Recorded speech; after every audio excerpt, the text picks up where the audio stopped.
This is part one of Eustace Mullins' The Secrets of the Federal Reserve.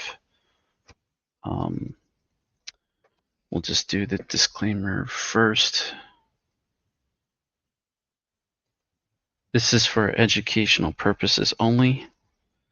The views of the author, the views and opinions and writings of the author are do not necessarily reflect my personal views.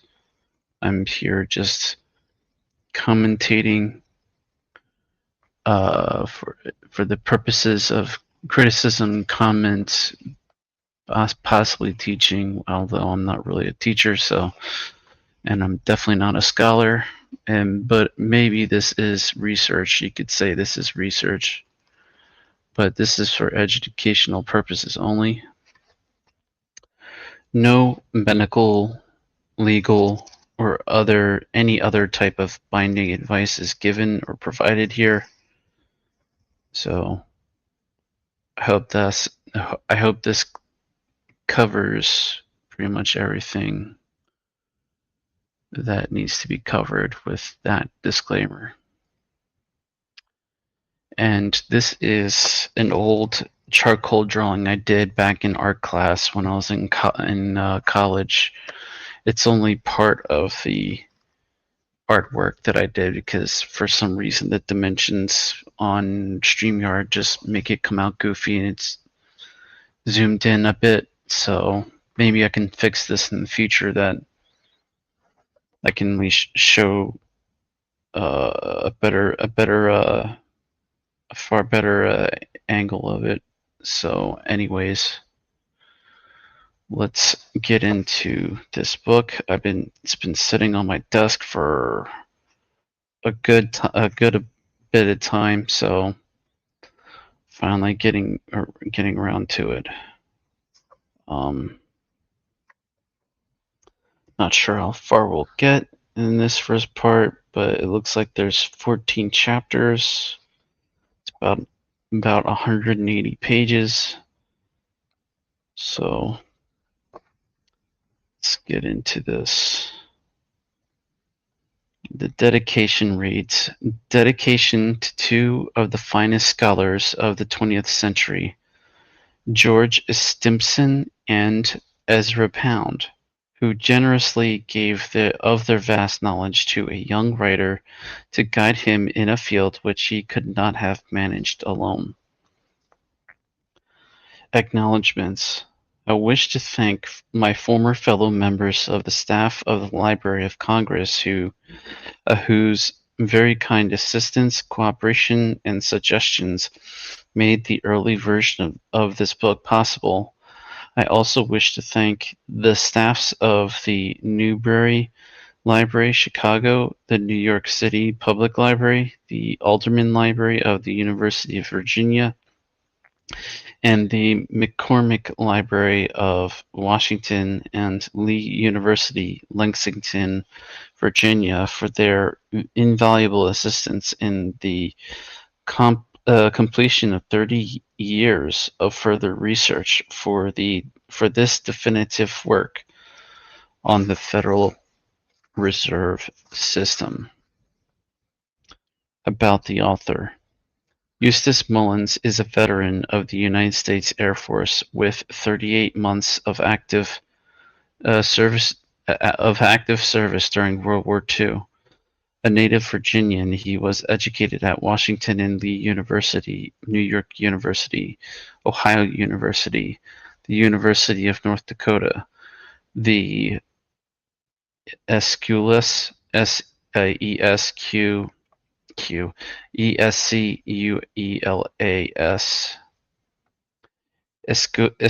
Escuelas des Bellas Artes, San Miguel de Allende, Mexico, and the Institute of Contemporary Arts, Washington, D.C.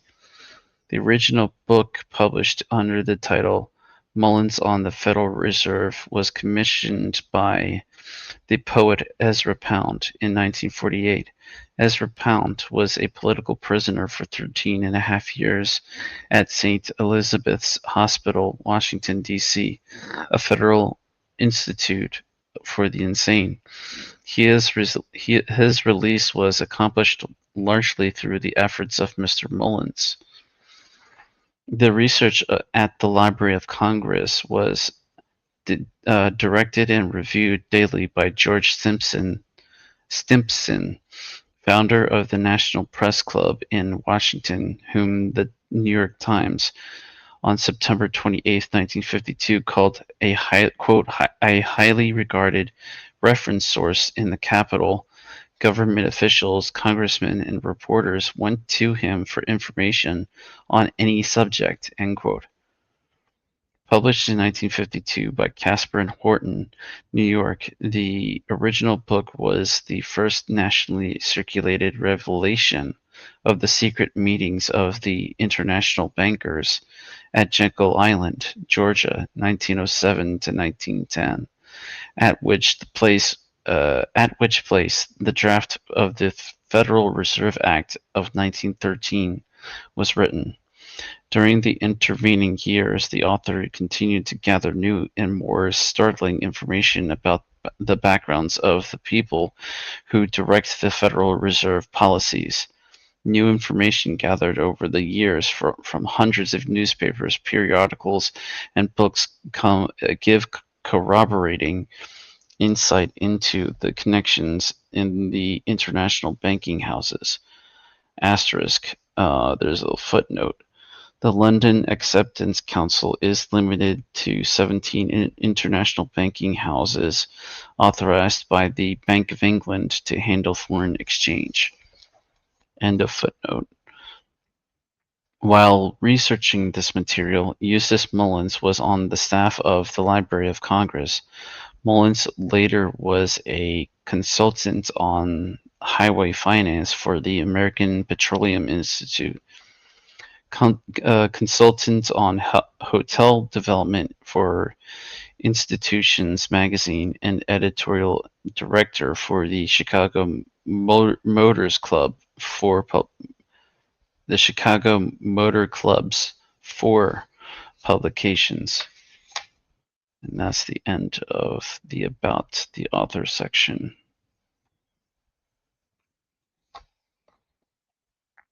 Now, there's a letter, there's a photocopy of a letter addressed to Mr. Eustace Mullins from, looks like, from Congress. Congress of the United States, House of Representatives, Washington, D.C., Texarkana, November 23rd, 1953. Mr. Eustace Mullins, American Petroleum Industries Committee, 50 West 50th Street, New York, 20, New York. Dear Mr. Mullins, I want to thank you very much for your letter in which you refer to Colonel Allen's column about an investigation of the Federal Reserve System. Your book is among the few books that I have on my desk, Mr. Mullins. I have often referred to. It is a very fine book and has been very useful to me. When I return to Washington, if you are down that way, I would like to have the privilege of seeing you and visiting with you. Thanking you again for the book and for your letter. I am sincerely yours. Write Patman, looks like it says. Because the signature kind of been written over his typed name. U.S. Congress, 1929 to 1976, House Banking and Currency Committee, 1937 to 1967. 1976 rather. It has these like footnote things. Other testimonials from many business and political leaders praising my book on the Federal Reserve System included the following. Quote, I am very grateful that your book called to my attention those long ignored congressional hearings on the 1929 stock market crash, end quote. Colonel Robert R. McCormick, publisher of the Chicago Tribune. Quote, your book has been, and I am sure will continue to be, very useful to me. However, I would appreciate you not using my name in connection with it until appropriate legislation can be prepared to remedy some of the abuses of the Federal Reserve System, end quote. Senator Robert Taft, Republican Majority Leader in Congress. There's like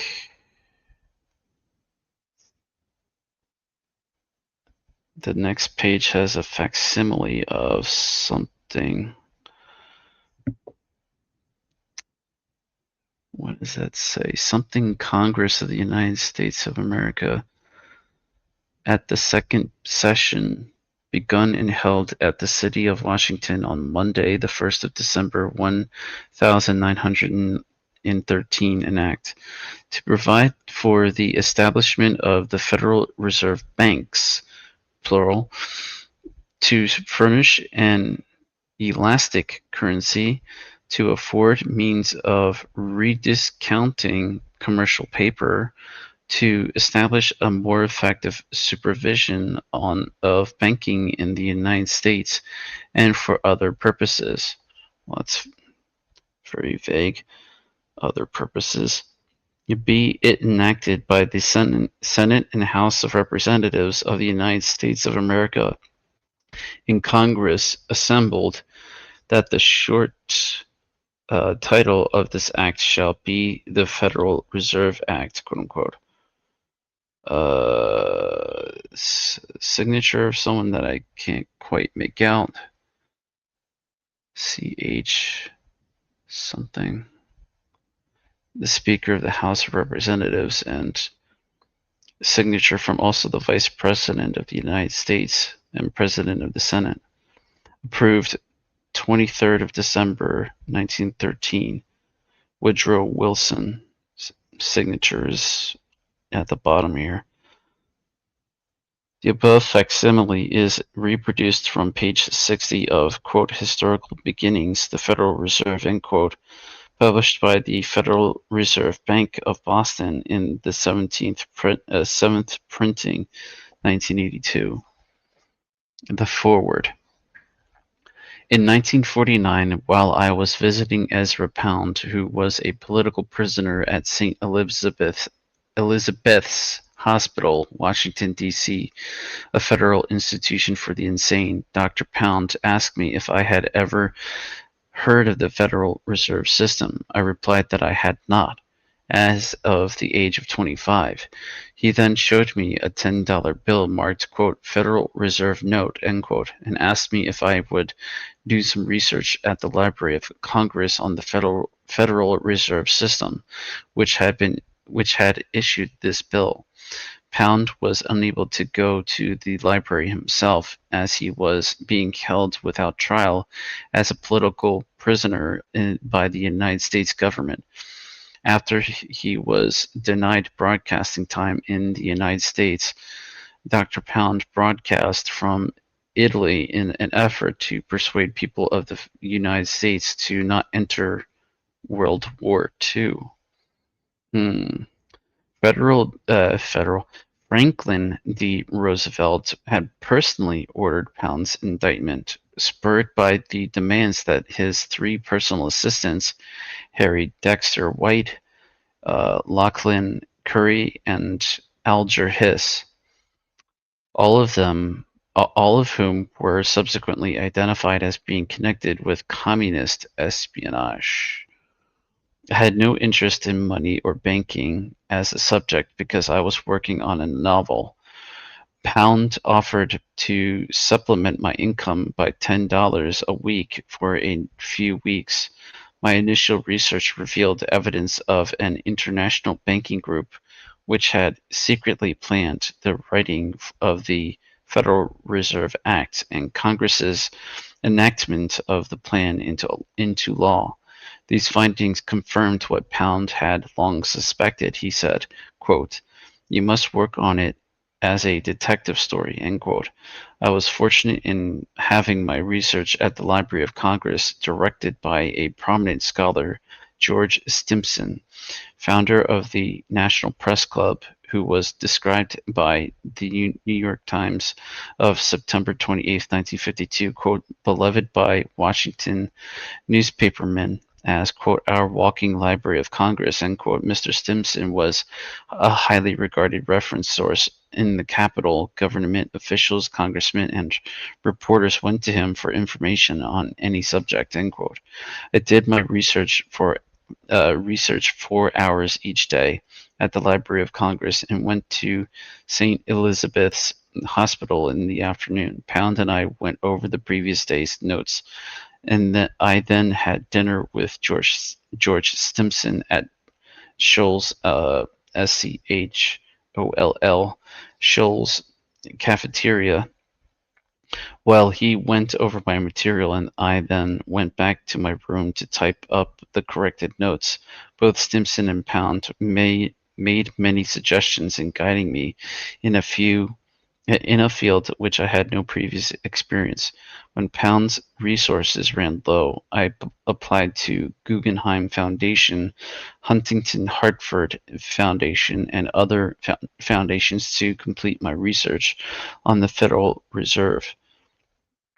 Even though my foundation applications were sponsored by the three leading poets of America, Ezra Pound, E. Cummings, and Elizabeth Bishop, all of the foundations refused to sponsor this research. I then wrote up my findings to date, and in 1950 began efforts to market this manuscript in New York. 18 publishers turned it down without comment, but the 19th, Devin Garrity, president of Devin Adair Publishing Company, gave me some friendly advice in his office. Quote, "I like your book, but we can't print it," end quote, he told me. Quote, "Neither can nobody else in New York. Why don't you bring in a prospectus for your novel, and I think we can give you an advance. You may as well forget about getting the Federal Reserve book published. I doubt if it could ever be printed," end quote. It was devastating news. Coming after 2 years of intensive work, I reported back to Pound, and we tried to find a publisher in other parts of the country. After 2 years of fruitless submissions, the book was published in a small edition in 1952 by two of Pound's disciples, John Casper and David Horton, using their private funds under the title Mullins on the Federal Reserve. In 1954, a second edition with unauthorized alterations was published in New Jersey. Unauthorized alterations, ruh-roh, as the Federal Reserve Conspiracy. In 1955, Guido Roeder, Roeder, brought out a German edition in Oberammergau, Germany, Oberammergau. This book was seized and the entire edition of 10,000 copies burned by government agents led by Dr. Otto John. Burned. We still got book burnings apparently in the 1950s. The burning of the book was upheld April 22, 1961 by Judge Israel Katz of the Bavarian Supreme Court. The U.S. government refused to intervene because U.S. High Commissioner to Germany, James B. Conant, C-O-N-A-N-T, president of Harvard University 1933 to 1953, had approved the initial book burning order. This is the only book which has been burned in Germany since World War II.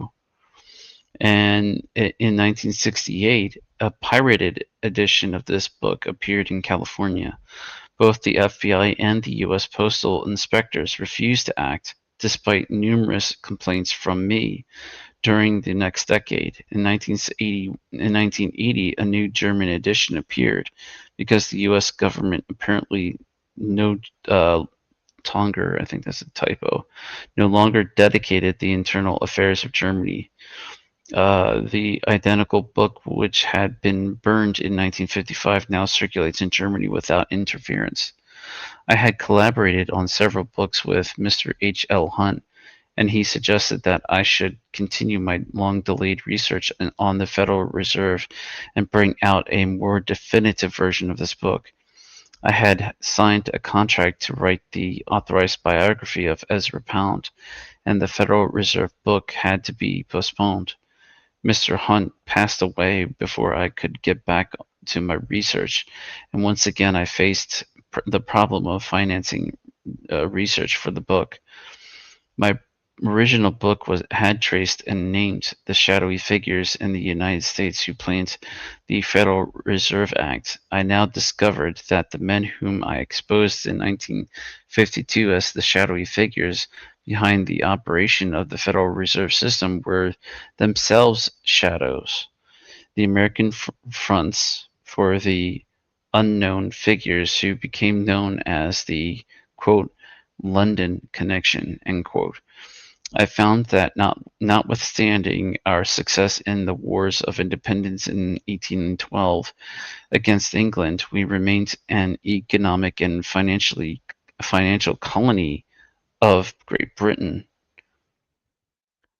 We were still a colony of Great Britain, ruh-roh, economically and financially, anyway. For the first time, we located the original stockholders of the Federal Reserve banks and traced their parent companies to the London connection. This research is substantiated by citations and documentation from hundreds of newspapers, periodicals,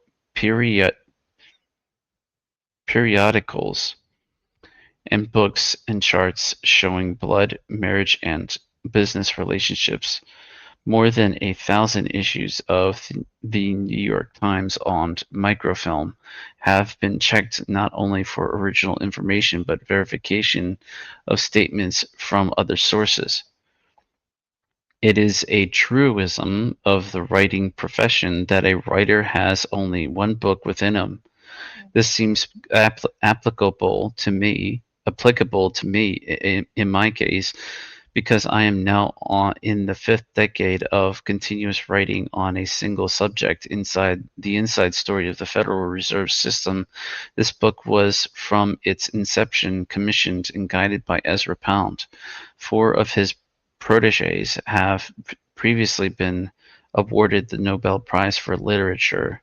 William Butler Yeats for his later poetry, James Joyce for Ulysses, quote unquote, Ernest Hemingway for The Sun Also Rises, quote unquote, and T.S. Eliot for The Waste Land, quote unquote. Pound played a major role in the inspiration and in the editing of these works, which leads us to believe that this present work, also inspired by Pound, represents an ongoing literary tradition.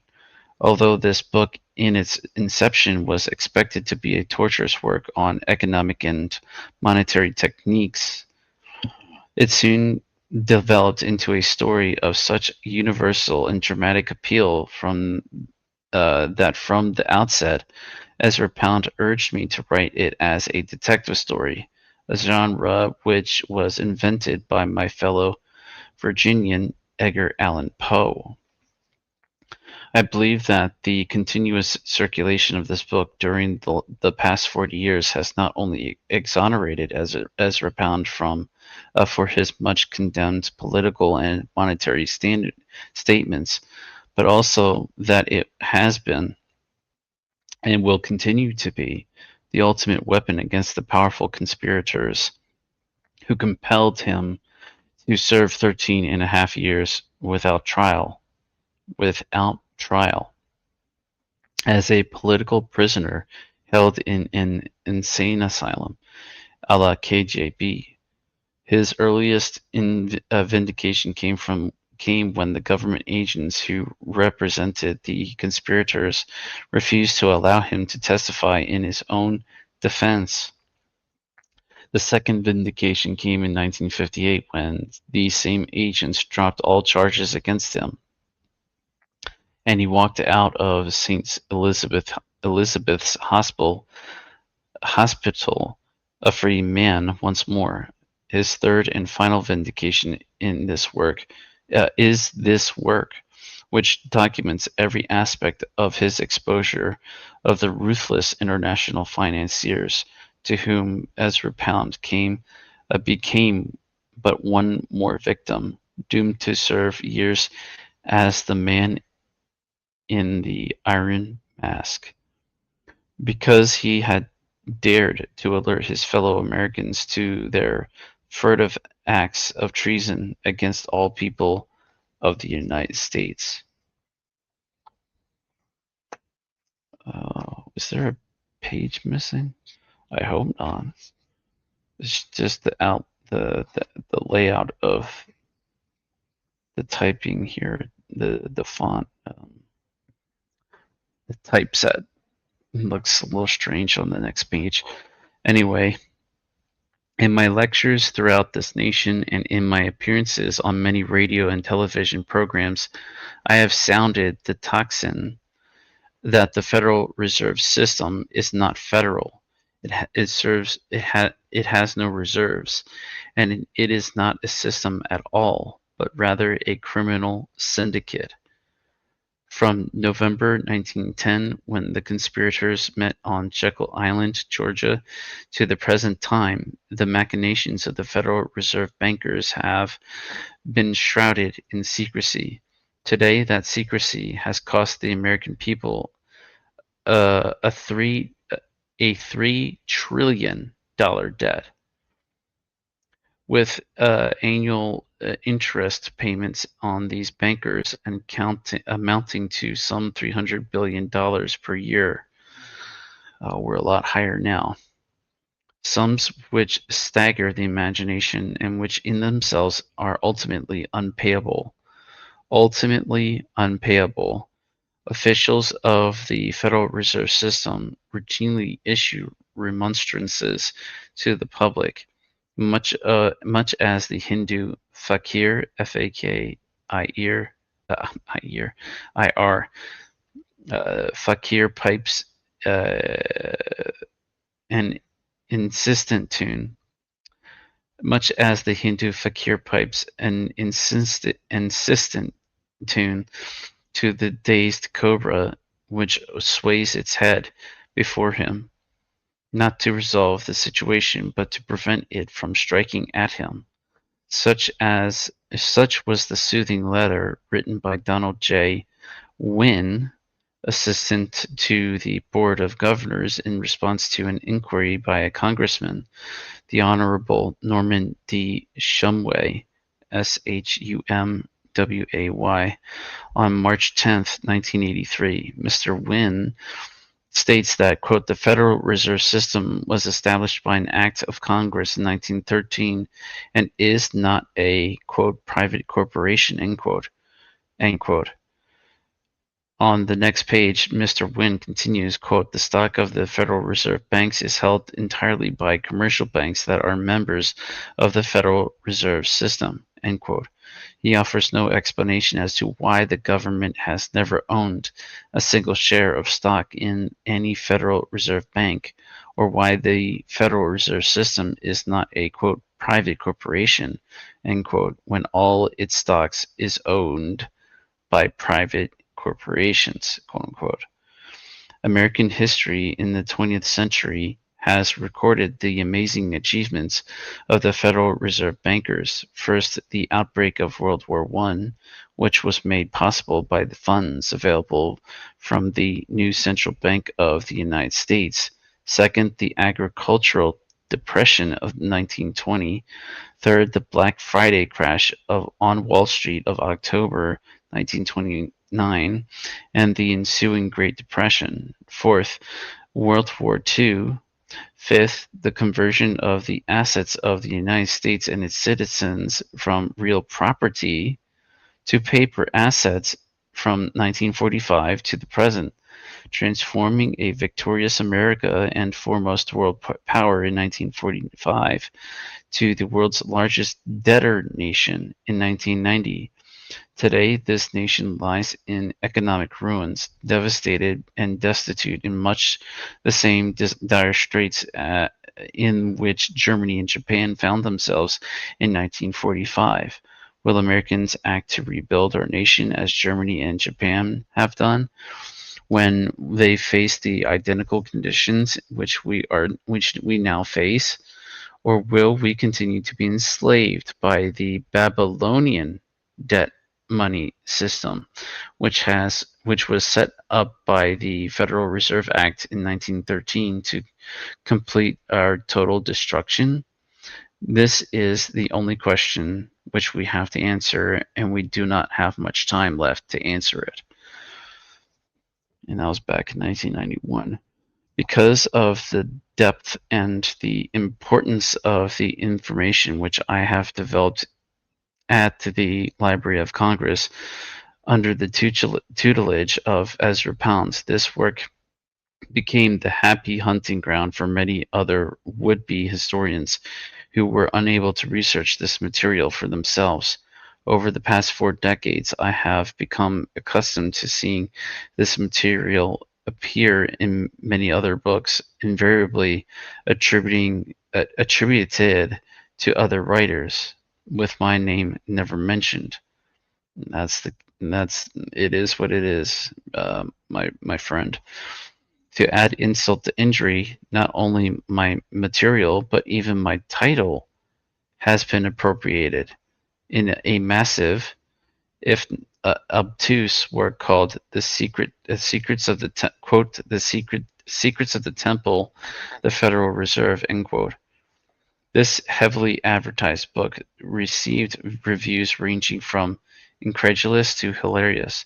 Forbes magazine advised its readers to read their review and save their money, pointing out that, quote, "a reader will discover no secrets," end quote, and that, quote, "this is one of those books whose fanfares far exceed their merit," end quote. This was not accidental, as this overblown whitewash of the Federal Reserve bankers was published by the most famous non-book publisher in the world. After my initial shock at discovering that the most influential literary personality of the 20th century, Ezra Pound, was imprisoned in the in quote the hellhole, end quote, in Washington, I immediately wrote for assistance to a Wall Street financier at whose estate I had frequently been a guest. I reminded him that as a patron of the arts, he could not afford to allow Pound to remain in such inhuman captivity. His reply shocked me even more. He wrote back that, quote, "your friend can well stay where he is," end quote. It was some years before I was able to understand that. For this investment banker and his colleagues, Ezra Pound would always be, quote, "the enemy," end quote. Eustace Mullins, Jackson Hole, Wyoming, 1991. Introduction. Here are the simple facts of the Great Betrayal. Wilson and House knew that they were doing something momentous. One cannot fathom men's motives, and this pair probably believed in what they were up to. When they did not believe in what they did not believe in was representative government. They believed in government by an uncontrolled oligarchy whose acts would only be apparent after an interval so long that the electorate would be forever incapable of doing anything efficient to remedy depredations, end quote. Ezra Pound's St. Elizabeth's Hospital, Washington, D.C., 1950. Author's note. Dr. Pound wrote this introduction for the earliest version of this book, published by Casper and Horton, New York, 1952. Because he was being held as a political prisoner without trial by the federal government, he could not afford to allow his name to appear on the book because of additional reprisals against him. Neither could he allow the book to be dedicated to him, although he had commissioned its writing. The author is gratified to be able to remedy these necessary omissions 33 years after the event. 33, you say? And it looks like we got a next page has a kind of newspaper clipping, sort of. It says Jefferson's opinion on the constitutionality of the bank, February 15th, 1791. The Writings of Thomas Jefferson, edited by H. E. Berg, Volume 3, page 145, FF. I'm not sure what that means. The bill for establishing a national bank in 1791, says February 15th, 1791, undertakes, among other things, 1. To form the subscribers to a corporation, 2. To enable them in their corporate capacities to receive grants of lands, and so far is against the laws of Mortmain, M-O-R, I think that's a T, M-A-I-N. 3.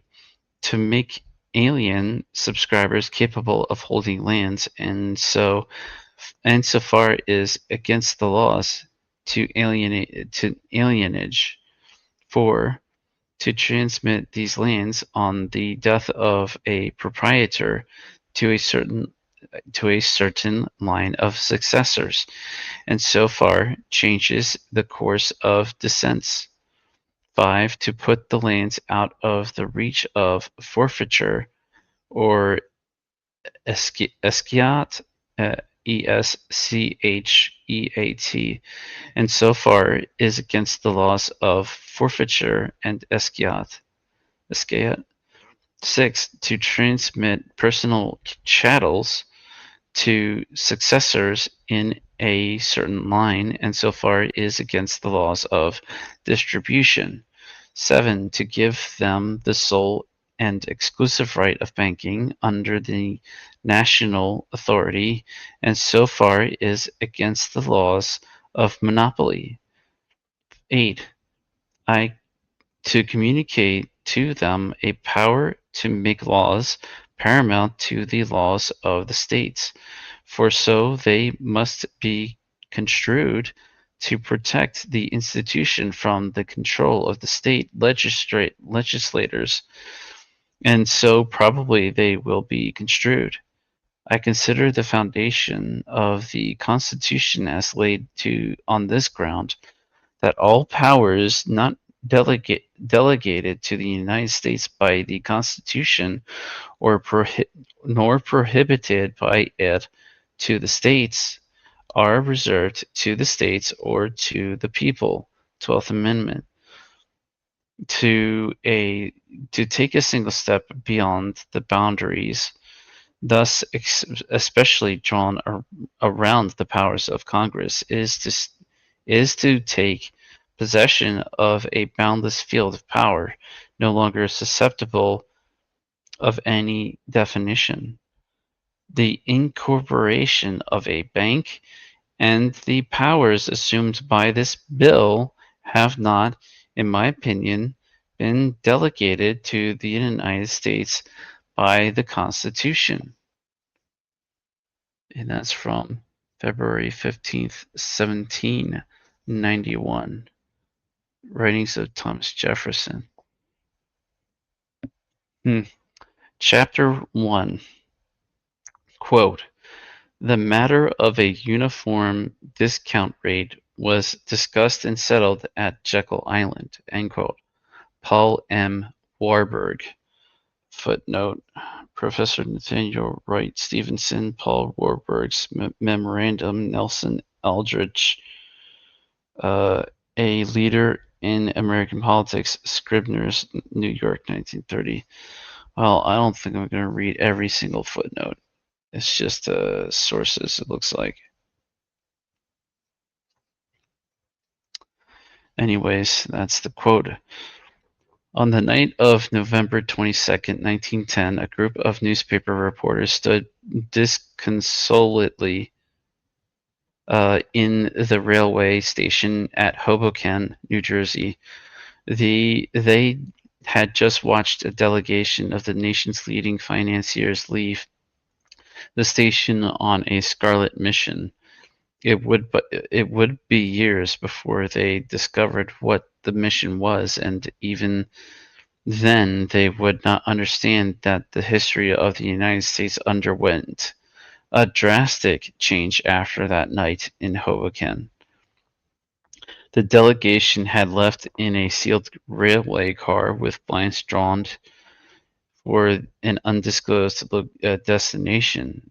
They were led by Senator Nelson Aldrich, head of the National Monetary Commission.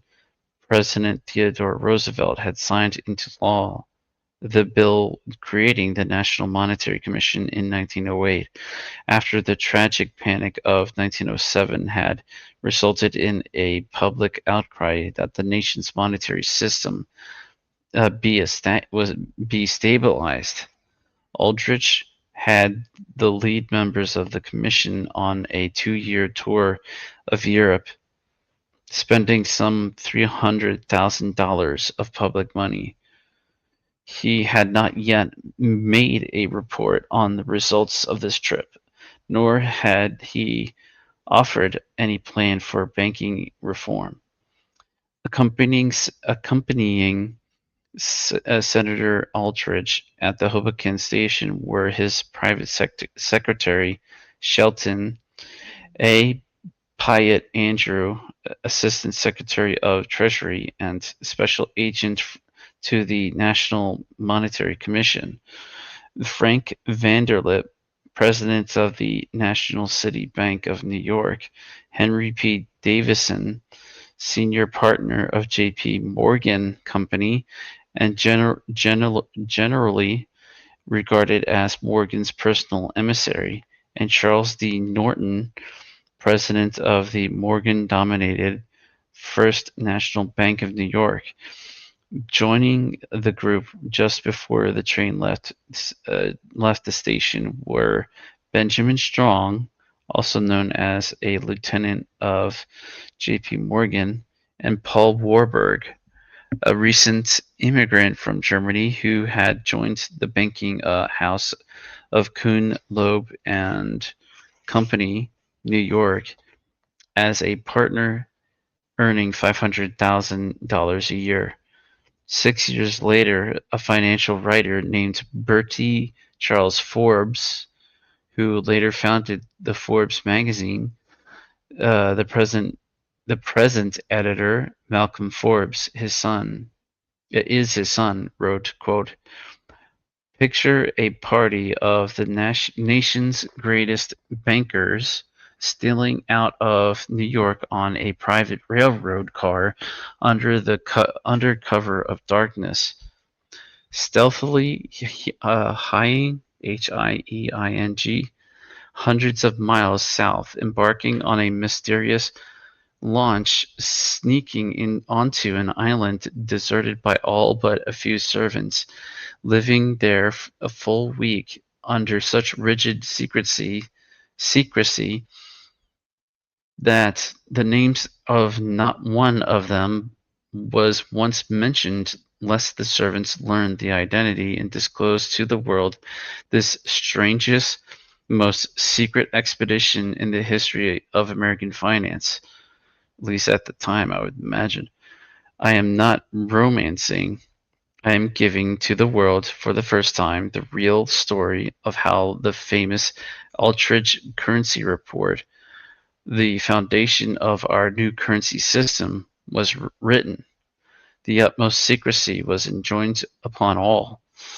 The public must not glean a hint of what was to be done.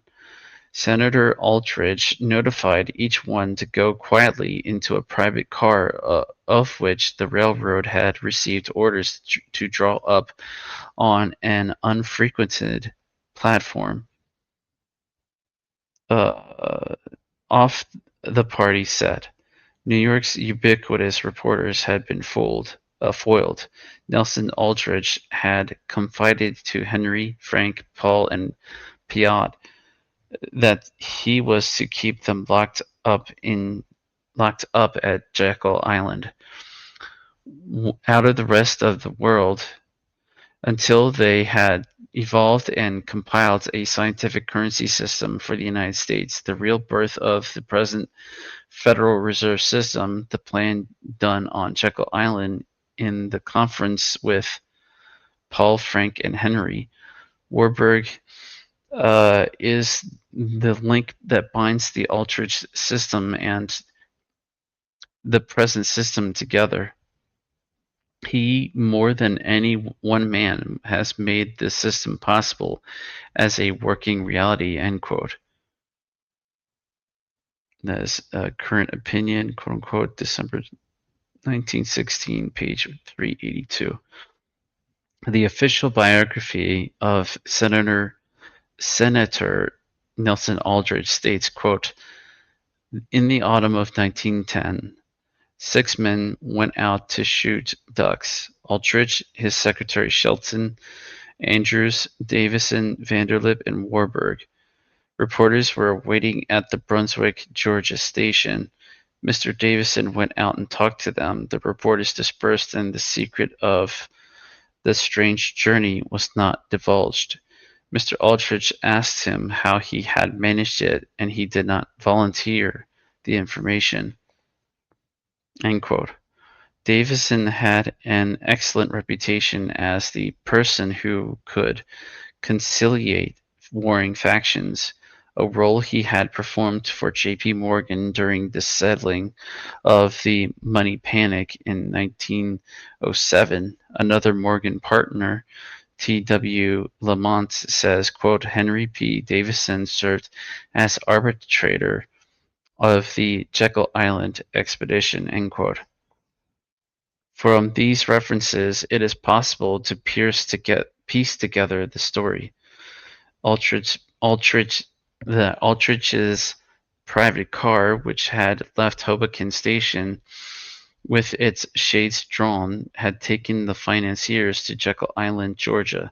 Some years earlier, a very exclusive group of millionaires, led by J.P. Morgan, had purchased the island as a winter retreat.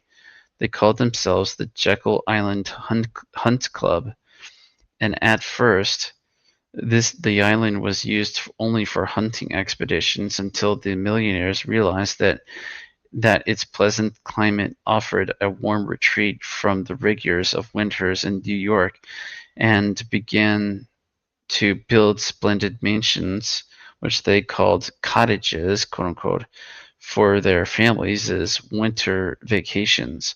The club building itself, being quite isolated, was sometimes in demand for stag parties and other pursuits unrelated to hunting. On such occasions, the club members were not invited to these specific outings, were asked not to appear there for a certain number of days. Before Nelson Aldrich's party had left New York, the club members had been notified that the club would be occupied for the next 2 weeks. The Jekyll Island Club was chosen as the place to draft the plan for the control of the money and credit of the people of the United States, not only because of its isolation, but also because it was the private preserve of the people who were drafting the plan. The New York Times later noted on May 3, 1931, in commenting on the death of George F. Baker, one of J.P. Morgan's closest associates, that, quote, Jekyll Island Club has lost one of its most distinguished members. 1/6 of the total wealth of the world was represented by the members of the Jekyll Island Club, end quote. Membership was by inheritance only. The Aldrich Group had no interest in hunting. Jekyll Island was chosen for the site of the preparation of the central bank because it offered complete privacy and because there was not a journalist within 50 miles. Such was the need for secrecy that the members of the party agreed, before arriving at Jekyll Island, that no last names would be used at any time during their 2-week stay. The group later referred to themselves as the First Name Club, as the last names of Warburg, Strong, Vanderlip, and the others were prohibited during their stay. The customary attendants had been given 2 weeks' vacations from the club, and the new servants brought in from the mainland for this occasion did not know the names of any of those present. Even if they had been interrogated after the Aldrich party went back to New York, they could not have given the names. This arrangement proved to be so satisfactory that the members, limited to those who had actually been present at Jekyll Island, later had a number of informal get-togethers in New York. Why all this secrecy? Why this 1,000-mile trip in a closed railway car to a remote hunting group? Ostensibly, it was to carry out a program of public service to prepare banking reform, which would be a boon to the people of the United States, which had been ordered by the National Monetary Commission. The participants were no strangers to public benefactions. Usually their names were inscribed on brass plaques or on the exteriors of buildings which they had donated. This was not the procedure which they followed at Jekyll Island. No brass plaque was ever erected to mark the selfless actions of those who met at their private hunt club in 1910 to improve the lot of every citizen of the United States. Yeah, I wish to put that improve in air quotes. In fact, no benefaction took place at Jekyll Island. The Aldrich Group journeyed there in private to write the banking and currency legislation, which the National Monetary Commission had been ordered to prepare in public. At stake was the future control of the money and credit of the United States.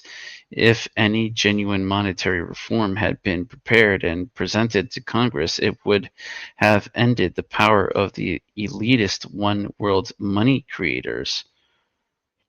Jekyll Island ensured that a central bank would be established in the United States, which would give these bankers everything they had always wanted. Hint, hint. As the most technically proficient of those present, Paul Warburg was charged with doing most of the drafting of the plan. His work would then be discussed and gone over by the rest of the group. Senator Nelson Aldrich was there to see that the completed plan would come out in a form which he could get passed by Congress, and the other bankers were there to include whatever details would be needed to be certain that they got everything they wanted in a finished draft composed during a one-time stay. After they returned to New York, there could be no second get together to rework their plan. They could not hope to obtain such secrecy for their work on a second journey. The Jekyll Island group remained at the club for 9 days, working furiously to complete their task. Despite the common interests of those present, the work did not proceed without friction. Senator Aldrich, always a domineering person, considered himself the chosen leader of the group and could not help ordering everyone else about. Aldrich also felt somewhat out of place as the only member who was not a professional banker. He had had substantial banking interests throughout his career, but only as a person who profited from his ownership of bank stock. And there's like I have ringing in my ear, but now there's like a whole new ringing in my ear that is in my left ear only. So I don't know what the heck that's about. Anyways, where was I? He knew little about the technical aspects of financial operations. His opposite number, Paul Warburg, believed that every question raised by the group demanded not merely an answer, but a lecture. He rarely lost an opportunity to give the members a long discourse designed to impress them with the extent of his knowledge of banking. This was resented by the others, and often drew barbed remarks from Aldrich. The natural diplomacy of Henry P. Davison proved to be the catalyst which kept them at their work. Warburg's thick alien accent grated on them and constantly reminded them that they had to accept his presence if a central bank plan was to be devised, which would guarantee them their future profits. Warburg made little effort to smooth over their prejudices and contested them on every possible occasion on technical banking questions, which he considered his private preserve. Quote, in all conspiracies, there must be great secrecy, end quote. Uh, the monetary reform, quote unquote, plan prepared at Jekyll Island was to be presented to Congress as the completed work of the National Monetary Commission. It was imperative that the real authors of the bill remain hidden. So great was popular resentment against bankers since the Panic of 1907 that no congressman would dare to vote for a bill bearing the Wall Street taint, no matter who had contributed to his campaign expenses. The Jekyll Island Plan was a central bank plan, and in this country there was a long history of struggle against inflicting a central bank on the American people. It had begun with Thomas Jefferson's fight against Alexander Hamilton's scheme for the first Bank of the United States. Back First Bank of the United States, backed by James Rothschild. It had continued with President Andrew Jackson's successful war against Alexander Hamilton's scheme for the Second Bank of the United States, in which Nicholas Biddle was acting as an agent for James Rothschild of Paris. The result of that struggle was the creation of the independent sub-treasury system, which supposedly had served to keep the funds of the United States out of the hands of the financiers. A study of the panics of 1873, 1893, and 1907 indicates that these panics were the result of the international bankers' operations in London. The public was demanding in 1908 that Congress enact legislation to prevent the recurrence of artificially induced money panics. Such monetary reform now seemed inevitable. It was to head off the control it was to head off and control such reform that the National Monetary Commission had been set up to with Nelson Aldrich at its head, since he was majority leader of the Senate. The main problem, as Warburg informed his colleagues, was to avoid the name central bank, quote unquote.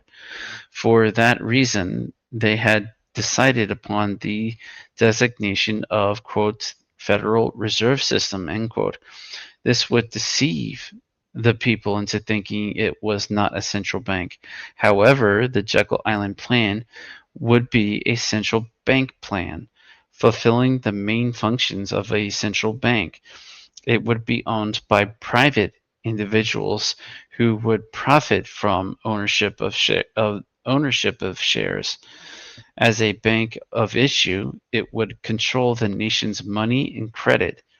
In the chapter on Jekyll Island, in his biography of Aldrich, Stevenson writes in of the Congress, quote, a conference, quote, how was the Reserve Bank to be controlled? It must be controlled by Congress. The government was to be represented in the board of directors. It was to have full knowledge of all the bank's affairs, but a majority of the directors were to be chosen directly or indirectly by the banks of the association. End quote. Thus, the proposed Federal Reserve Bank was to be, quote, controlled by Congress, end quote, and answerable to the government.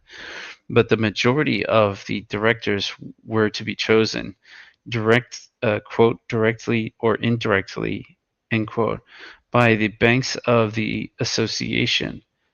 In the final refinement of Warburg's plan, the Federal Reserve Board of Governors would be appointed by the President of the United States, but the real work of the board would be controlled by a Federal Advisory Council, excuse me, meeting with the governors.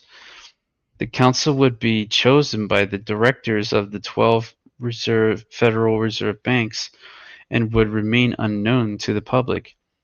The next consideration was to conceal the fact that the proposed Federal Reserve System, quote unquote, would be dominated by the masters of the New York money market.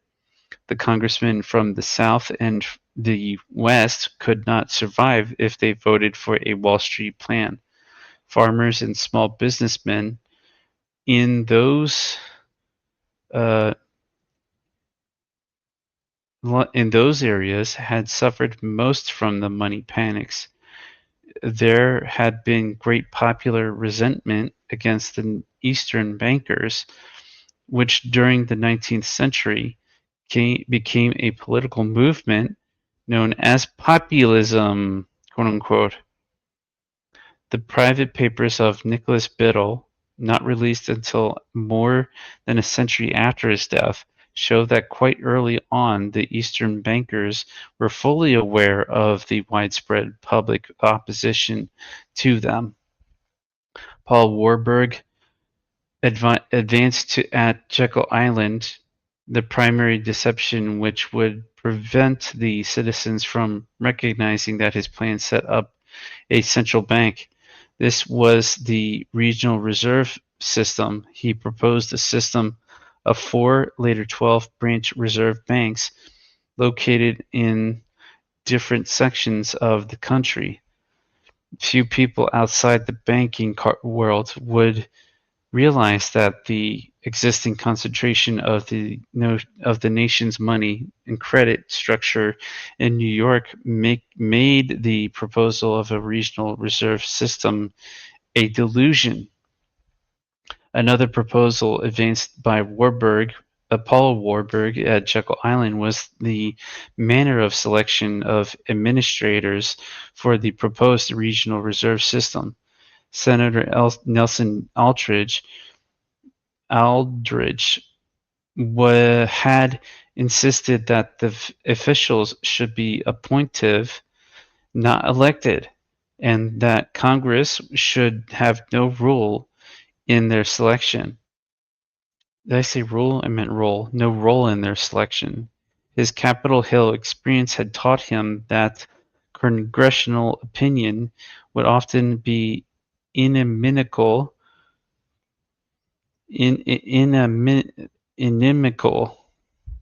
inimical to the Wall Street interests, as congressmen from the South, from the West and South, might wish to demonstrate that their constituents that demonstrate to their constituents that they were protecting them against the Eastern bankers. Warburg responded that the administrators of the proposed central banks should be subject to executive approval by the president. This patent removal of the system from congressional control meant that the Federal Reserve proposal was unconstitutional from its inception, because the Federal Reserve System was to be a bank of issue. Article 1, Section 8, Paragraph 5 of the Constitution expressly charges Congress with, quote, the power to coin money and regulate the value thereof, end quote. There's already a law in the Constitution, you say. Warburg's plan would deprive Congress of its sovereignty, and the systems of checks and balances of power set up by Thomas Jefferson in the Constitution would now be destroyed. Administrators of the proposed system would control the nation's money and credit, and would themselves be approved by the executive department of the government. The judicial department, the Supreme Court, etc., was already virtually controlled by the executive department through presidential appointment to the bench. Paul Warburg later wrote a massive exposition of his plan. The Federal Reserve System, its origins and growth, is the name of the title, of some 1,750 pages. But the name Jekyll Island, quote unquote, appears nowhere in this text. He does state in volume 1, page 58, quote, in November 1910, I was invited to join a small group of men who, at Senator Aldrich's request, were to take part in a several days' conference with him to discuss the form that the new banking bill should take. During this conference, I had my first opportunity of studying the senator carefully, and I was deeply impressed by the earnest devotion with which he approached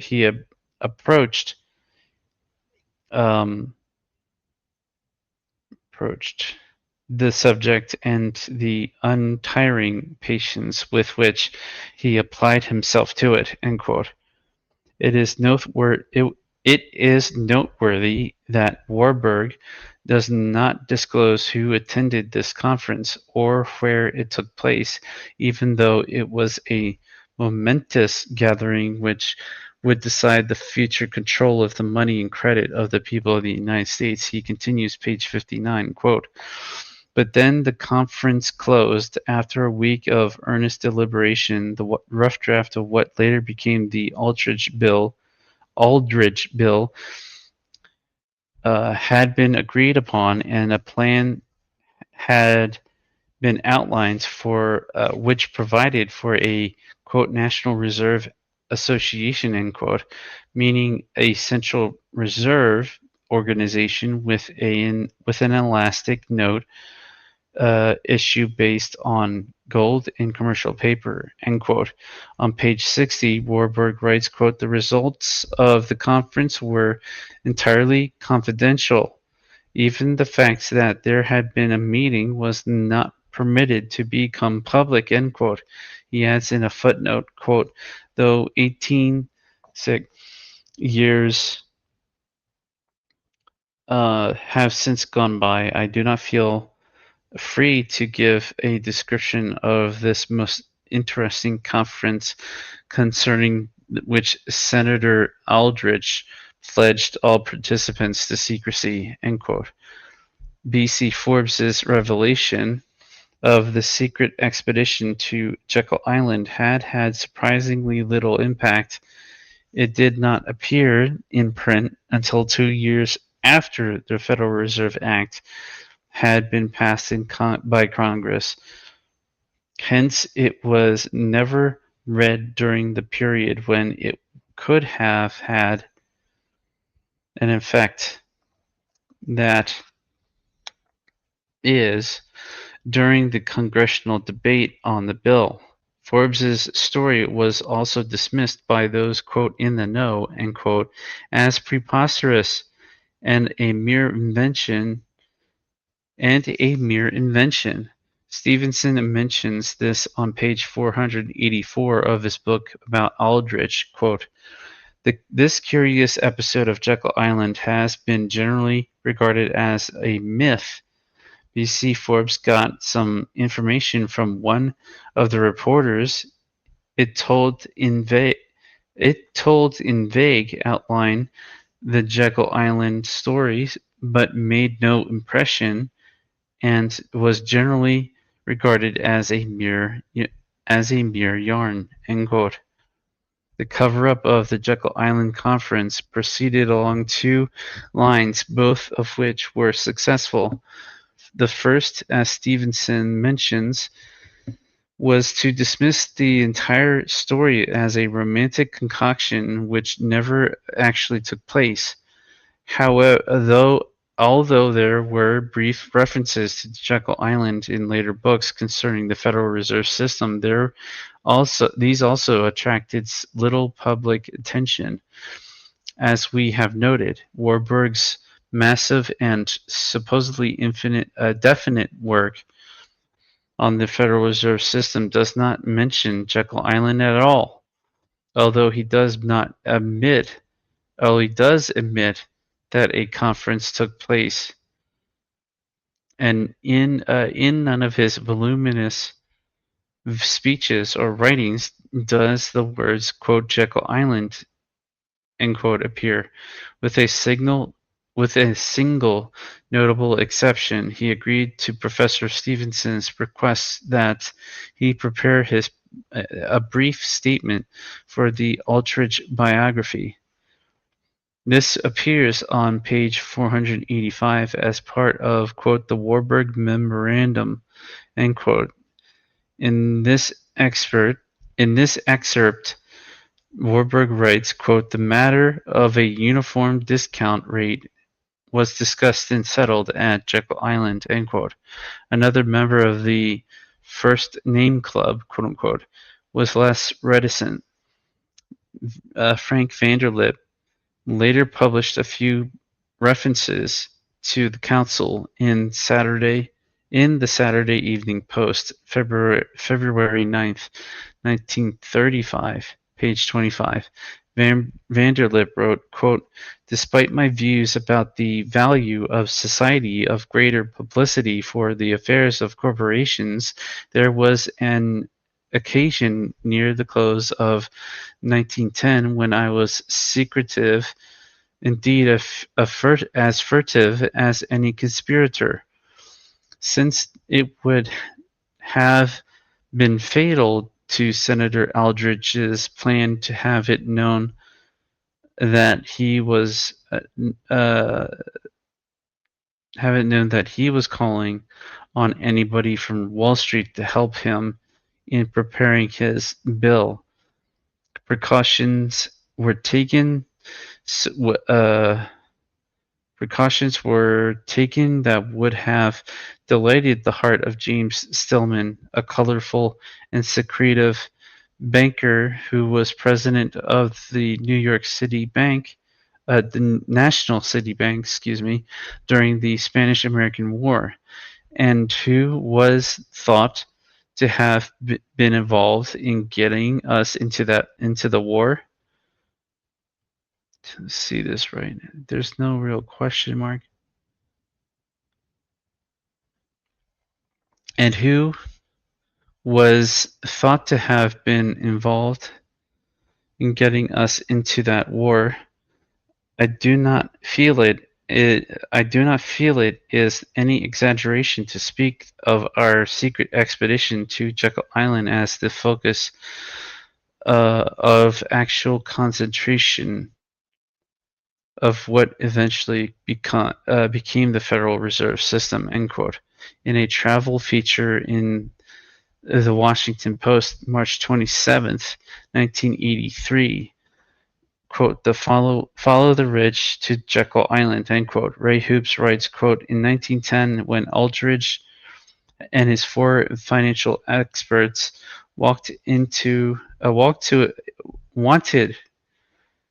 these four financial experts wanted to a place to meet in secret to reform the country's banking system. They faked a hunting trip to Jekyll Island and 10 days and for 10 days holed up in the clubhouse where they made plans for what eventually would become the Federal Reserve Bank. Vanderlip later wrote in his biography From Farm Boy to Financier, quote, our secret expedition to Jekyll Island was the occasion of the actual conception of what eventually became the Federal Reserve System. The essential points of the Aldrich Plan were all contained in the Federal Reserve Act as it was passed. Professor E.R.A. Seligman, Seligman, a member of the international banking family of J. and W. Seligman, and head of the Department of Economics at Columbia University, wrote in an essay published by the Academy of Political Science. I wish they were silent. Freaking parasites. Academy of Political Science Proceedings, Volume 4, Number 4, page 387 to 390, quote, it is known to a very few how great is the indebtedness of the United States to Mr. Warburg, for it may be said without fear of contradiction that in its fundamental features, the Federal Reserve Act is the work of Mr. Warburg more than any other man in the country.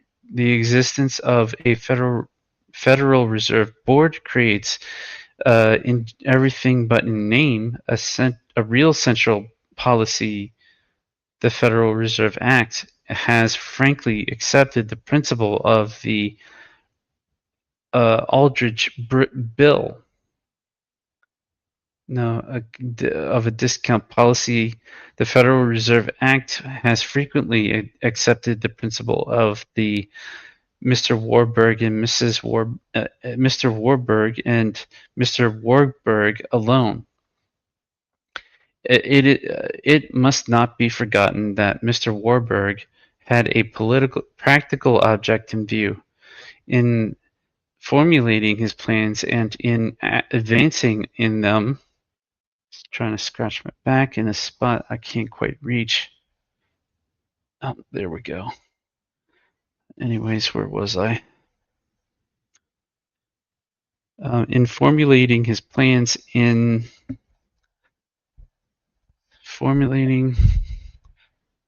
shoot, where did it go?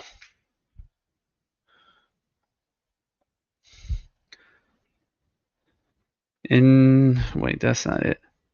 In formulating his plans and in advancing in them, slightly varying suggestions from time to time, it was incumbent on him to remember that the education of the country must be gradual and that a large part of the task was to break down prejudices and remove suspicion. His plans, therefore, contain all sorts of elaborate suggestions designed to guard the public against fancied dangers and to persuade the country that the general scheme was at all practicable. Practicable.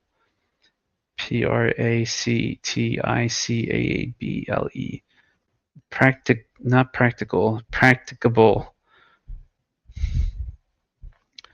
practicable. Uh, it was the hope of Mr. Warburg that with the lapse of time, it might be possible to eliminate from the law a few clauses which were inserted largely at his suggestion for educational purposes. End quote. Now that the public debt of the United States has passed $1 trillion, we may indeed admit, quote, how great is the indebtedness of the United States to Mr. Warburg, end quote. At the time he wrote the Federal Reserve Act, the public debt was almost non-existent. Professor Seligman points out Warburg's remarkable presence that the real risk of the members of the Jekyll Island Conference was to prepare a banking plan which would gradually, quote, educate the country, end quote, and, quote, break down prejudices and remove suspicion, end quote. The campaign would to enact the plan into law succeeded in doing just that. And that's where I'm going to end it tonight for part 1.